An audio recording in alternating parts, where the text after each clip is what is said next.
ரொம்ப டயர்டா இருக்கு. Take it, date not bites. அர்ஜுனுக்கு என்ன படிச்சாலும் மெமரியில இல்ல. Take it, line date not bites. Oh no, ரொம்ப போர் அடிக்குது. Take it, date not bites. எதுவுமே சாப்பிட முடியல, ரொம்ப அப்செட்டா இருக்கு. Take it, line date not bites. இயற்கையான டேட்ஸ், பாதாம், பிஸ்தா, கேஷு அண்ட் ஹனி கொண்டு தயாரிக்கப்பட்ட lion date nut bites energy bar. Take it, line date not bites.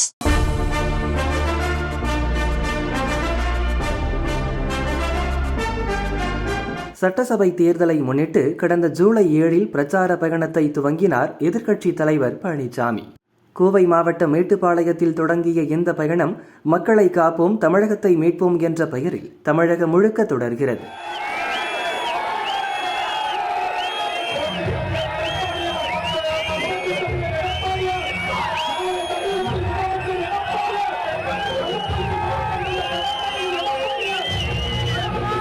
சட்டசபை தொகுதி வாரியாக திறந்த வாகனத்தில் ஊர்வலமாக சென்று பேசி வருகிறார் பழனிசாமி.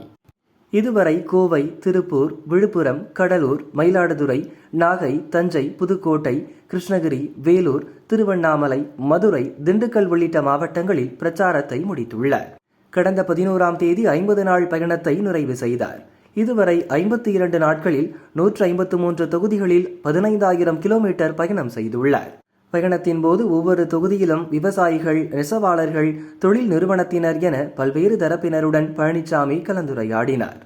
மகளிர் உரிமை தொகை 1,500 ரூபாயாக உயர்த்தப்படும். அனைத்து குடும்பத்தினருக்கும் 2,500 ரூபாய் பொங்கல் பரிசு, தீபாவளிக்கு இலவச பட்டுச்சேலை, மீண்டும் தாலிக்கு தங்கம் திட்டம் என வாக்குறுதிகளை அளித்தார். திமுக அரசையும் கடுமையாக விமர்சித்தார். ஒவ்வொரு தொகுதியிலும் அதிகளவில் மக்கள் திரண்டது அவரை மகிழ்ச்சியடைய செய்துள்ளது.